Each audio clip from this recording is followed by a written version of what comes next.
Alright everybody, so I'm going to continue with the face detector, and this time around I'm going to make some amendments to the code and adjust few things, and I'm also going to explain the code and break it down for you to understand. And if you noticed, if you tried running the code, maybe you found out that it was hanging. So we're actually going to fix that in this module. Alright, so let's jump in. So the first step is, okay, let me close these ones. I already had some of my work. Okay, so as we said earlier, go to our command prompt, and that is Windows key plus arrow. You will see CMD here. Alright, then just write the CMD, then Control plus Shift plus Enter. This is administrative mode, right? But we're not going to be using this now since we're not doing any installation, but just have this here in case we might need it later. Then just open the normal one, so Windows plus arrow.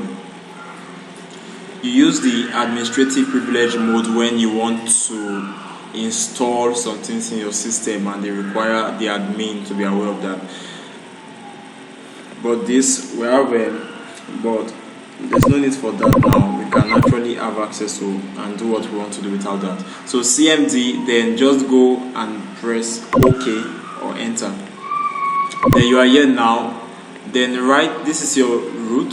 So let's navigate to our desktop, and you navigate your desktop by CD desktop. Then in your CD desktop, you navigate to your folder that is CV. Then in your CV folder, let us know what we have there. And if you remember to show, of course we have a command for dir. It basically shows all your subdirectories there, right? But just to list your directories, you can just say ls, enter. Then you can see everything here already. Detector, cascade, frontal, alt.xml. Remember, when you downloaded this thing, make sure I believe you put everything in your desktop, right? Move it from your download to your desktop. Then your recognizer.py, we're going to come to this later. But let's open our detector.py now. Then to open detector.py, you simply say, okay, just to open this old folder in our VS Code, because what we want to do now, we want to open our VS Code, our IDE, where we can actually modify this code. I could just go to Visual Studio and press and enter, but let's do things professionally. So code to launch Visual Studio Code from command line interface. After you navigate to the folder, then just type CODE, that is code space dot, that is code space dot, full stop, then enter. Then this will automatically open for you. Right, now while this is open, let's go through our code again. So if you remember the first step, what we first did, we imported our libraries. Remember, we installed all these libraries. We imported our libraries, right? And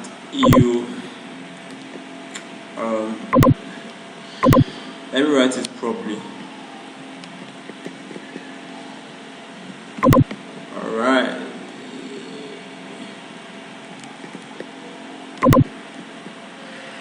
You imported your libraries, yeah. So import libraries. Alright, this is just a comment. It's a way of commenting things. Alright, if you don't want a line of your code to be read by your compiler, you can just highlight and control number 3, or where your hash is, control number 3. And okay, sorry,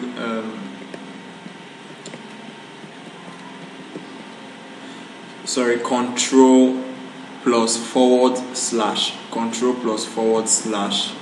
then you comment that out, right? But if you just want to write something, you just want to start a line with a comment, then that's when you can now say shift number 3, shift plus number 3, then you actually write something like this, then you'll be able to write a line of code.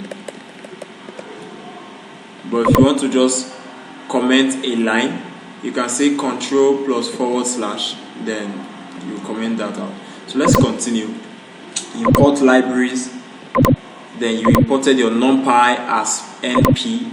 The reason why we are saying np is it's just a short form. We could actually remove this, but you don't want to go all over all through your codes and be writing numpy dot. So it just to shorten this, so it can be handy for us, so our code will not be messy.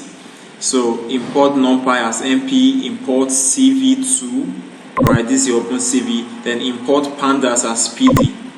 Alright, so after you've imported your libraries, the next step is to source your Cascade classifier,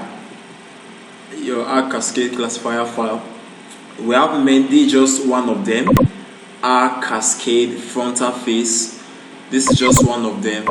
The Cascade classifier basically has pre-trained models already for you. So they've trained a lot of faces and made it easy for you. Instead of writing the source code, you can just get this file. If you want to be able to detect a face, you use frontal face. If you want to detect eyes, you get another Cascade specifically for that. If you want to detect for the nose, for facial features, you can do all of that, but we're just detecting frontal face, so it's very specific. You can get other ones. You can just go on Google, write Cascade, just write Cascade eyes, Cascade face, then it will bring all these options, then you can find your way and download one of them. It's an XML file. Then make sure when you download it, you put it in the same folder with your CV. Alright, so what you do, so in sourcing this XML file, you say cv2.cascade classifier is capital C, right? Cascade classifier. So this is a function inside these libraries. In a library, alright, you have functions. Inside those functions, you have methods, objects, and so on. So this is a function, and this function is we source this function from the OpenCV library, like CV2. So that's why this dot is here. This dot is just to say, whenever you see dots, the dot just means we are bringing something out from CV2. We are bringing a function out from CV2, and the question is, how do I know the functions in CV2? It's very easy.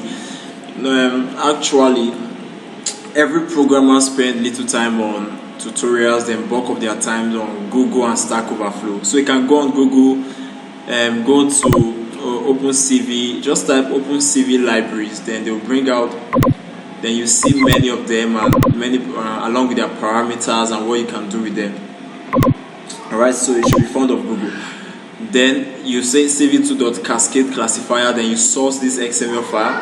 Alright, then the next step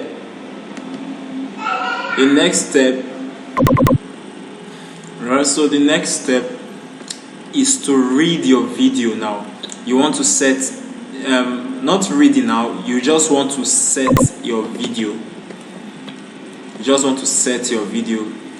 Then to set your video capture, you go back to OpenCV. You know this is computer vision, and this is where you have your video functions and methods. You have your video functions and methods there. So from OpenCV library, we want to get video capture function, and normally in this place you have parameters, and it's called index. All right, and it all depends. You will find all this explanation on their website. To actually understand these things, you use their documentations. All right, so this, you have index 0 for your front camera, some index 1 for their back camera, -1. It all depends, but generally, and most computers use 0 for their front camera. So you say 0. So you want your OpenCV library to source your host computer front index camera. Right? Then after sourcing all these, it stores it in a variable. This is cap. This is a variable. So this cap is going to store everything instead of carrying this whole, because we are going to use this line of code again. So instead of writing this whole line everywhere in your code, you can just store it in a short variable that you can use around, right? Then after setting this, then you now set your loop, right? So how do you write your comment? Shift +3, right? Then loop. All right. Always save your work. When you see something like this, it means your work is not saved. So say Ctrl S, right? You save your work. So this loop, you say while 1. This one means true. All right. You have 0 for false. So this is true. Say while 1. Meaning while this is true, meaning while true, go on with this, right? If your compiler is able to read successfully from the import library till this point, then it can successfully go through this loop and go and run this whole code under the loop. Your block of statement here. So while 1 colon, this is a colon, red comma frame equals to cap dot read. Then you use this open and close bracket.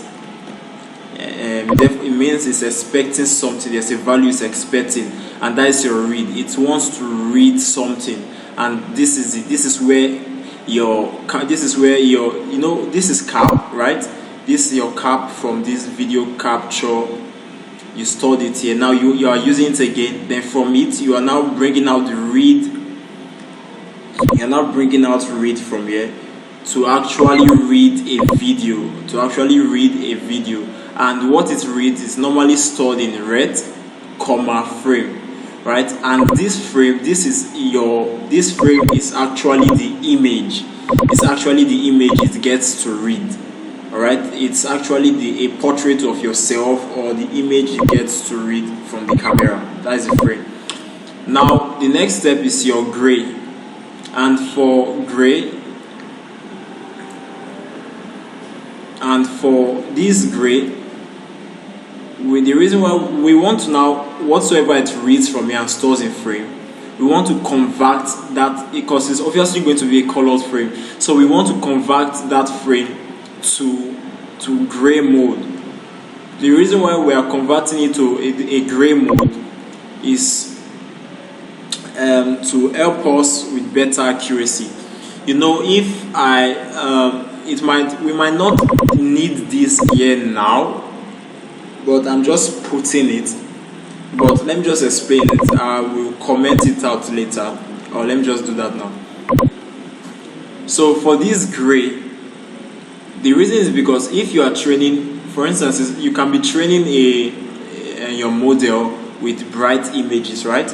But when it's time for your model to test some pictures, some frames, some images, and what it's detecting, it's not the same. The illumination is not, the intensity is not the same with other frames you use in training the model. is going to give you a lot of false positives. So it might not, your model will end up not being accurate. But when you convert it to gray, what you are saying is that even if it's bright, even if the brightness is low whatsoever, convert and scale everything down to gray, so that I'll be able to recognize this face no matter the light intensity. Alright, gray. So that's what you are doing now. So you are saying from this CV dot, we are sourcing out something. CVT means convert. This means convert, right? So you are saying convert color. You want to convert color to gray, right? So convert color, then open this bracket. What do you want to convert? Frame. You want to convert this frame, right? That your computer just read. You want to convert this frame to what, from what to what? Then that is the next command. From BG arrow to gray. This BG arrow, these are basic colors: blue, green, red. So you are just saying from colored to gray. So that is why you have this. And for you to actually bring out this command, you still have to source it from CV2 dot, right? Then you bring out color underscore. So how do you get to know this? You have to study their documentations, right? You don't just formulate these things. You study their documentation so you know how to use them and when to use them. Then the next line, faces equal to face underscore cascade, right? Underscore cascade dot face detector. Where did we get this face underscore cascade from? We got it from this place. This is face underscore cascade, right? And we actually sourced this cascade frontal face file, then we stored it in this variable. So we are now going back to get this face. You can see it's highlighted here, this face underscore cascade. Then from here we are now, this is the same as this whole line. All right, so we are now sourcing this function from face cascade, that is from this whole line. So this function is detect multi-scale. All right, then you can, when you are light on it, that's why I love VS Code. You will see descriptions here, detect multi-scale. You see image, meaning how to use it. They are telling you, okay, the first thing should be image, comma, your scale factor, comma, your mini neighbors, comma, your flags, mini size, whatsoever. Right? You can choose to use any number of them and drop some of them. So you actually want to detect with that classifier now, meaning this face cascade that is based on that arc cascade frontal face trained model, right? You want to now use it to detect a face. You want to now use it to detect multi-scale. So this is a function. You didn't just form it, right? You have all these things there.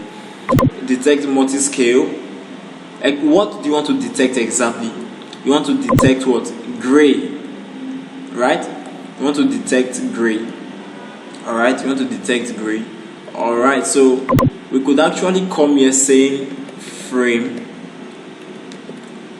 We could actually come here saying frame instead of gray.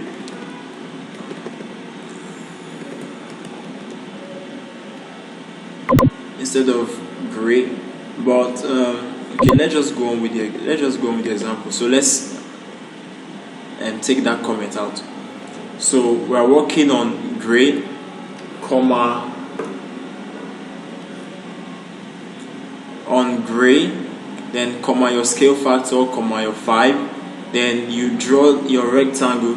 Then this rectangle you are drawing now, you say, okay, for x, y, w, h in faces. These are variables in faces.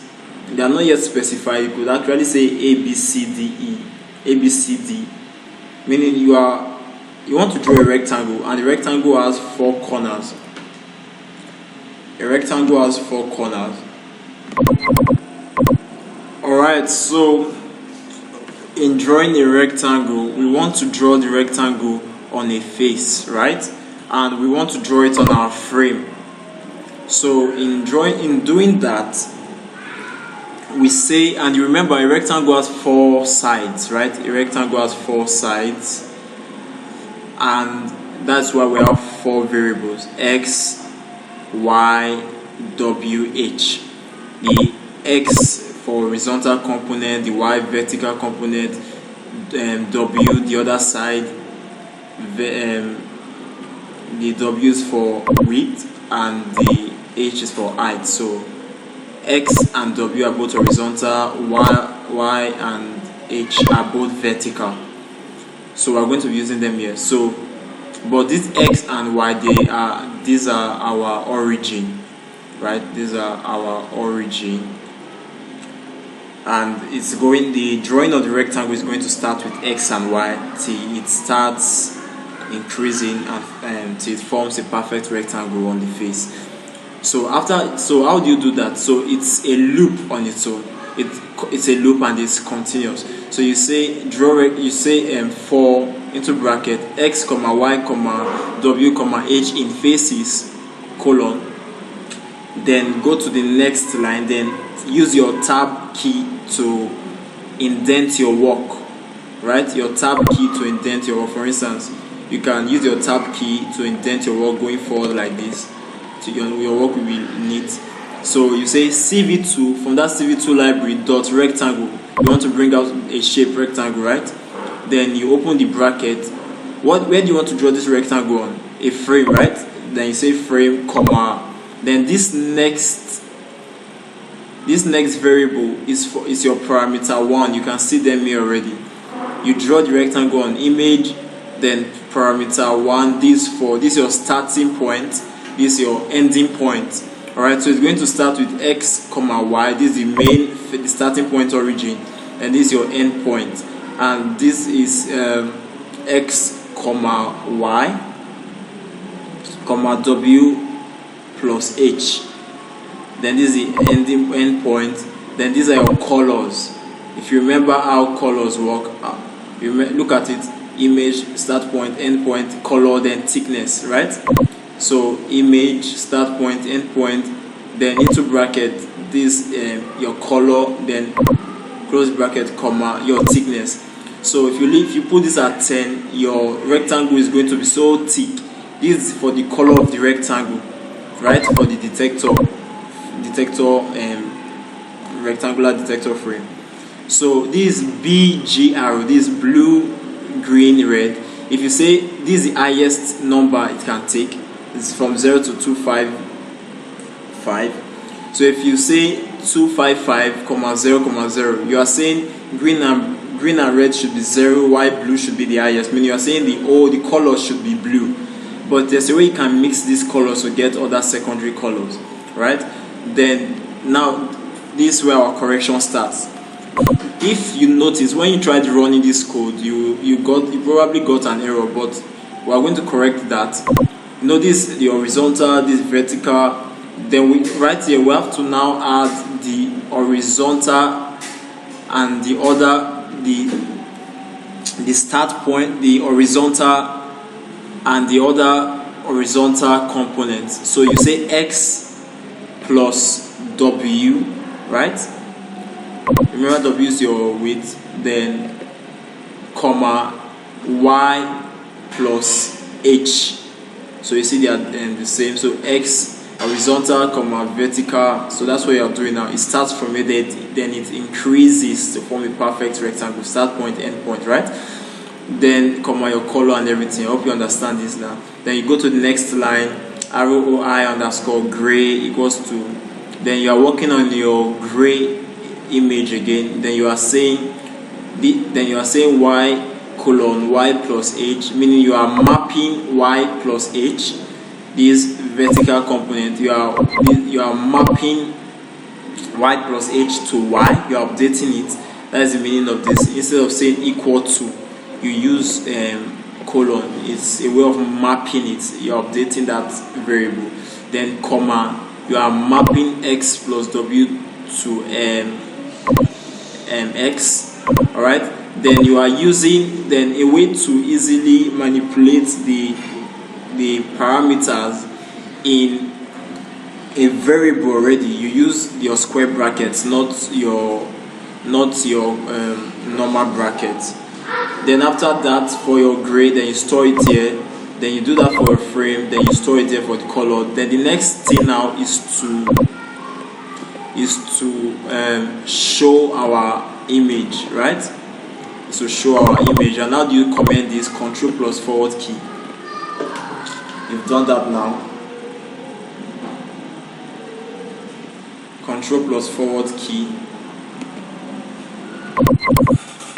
So to show this image, what we have to do now is to source from the OpenCV library, then get a function called imShow.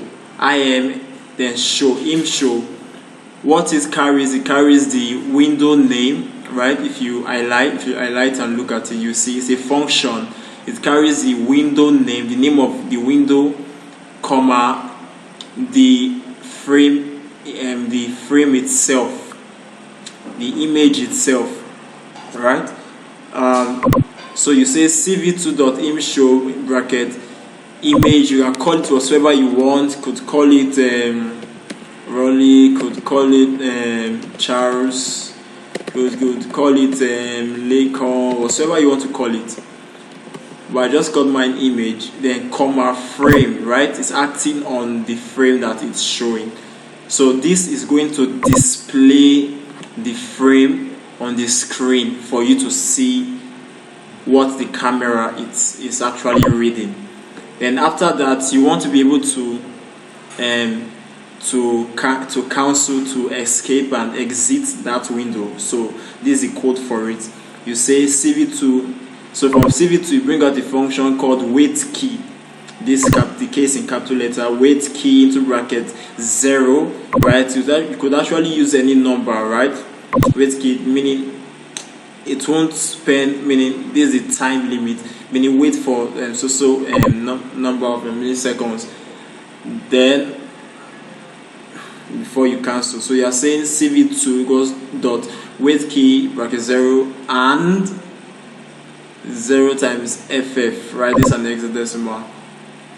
So, and another mistake we made also is that we just wrote this line of code and we did not store it into any variable, and we are now coming here to say if k equals to equal q, right? This is a string, that's why we are using this double quote.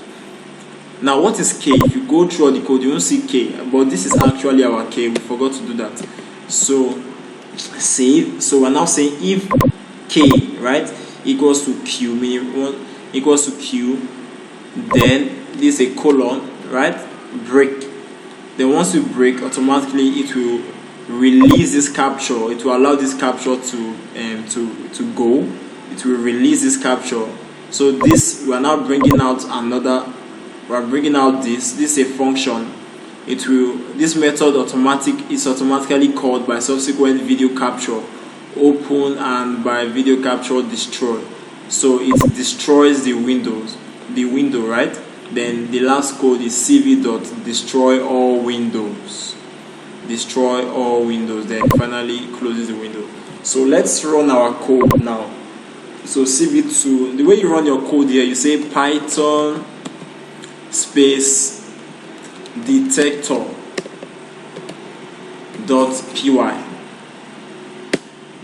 but make sure you've already navigated to your folder already. Okay, same mistake.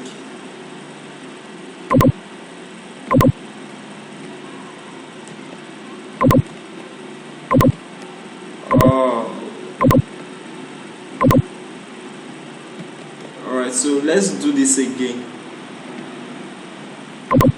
We're having the same. Alright, so looking at our code again, let's adjust this wait key from 0.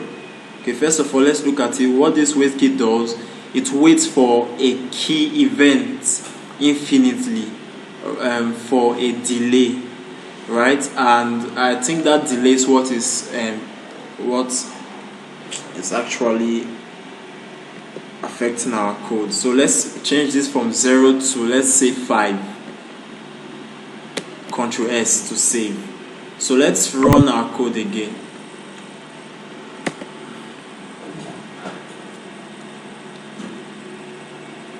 Woohoo!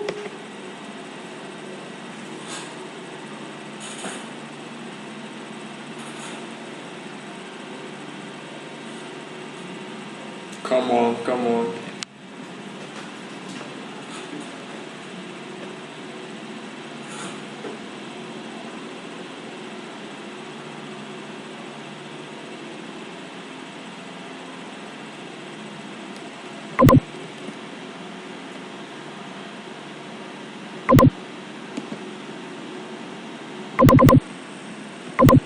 Okay, so let's do this again. Alright, so let's try it again. Enter. Yeah.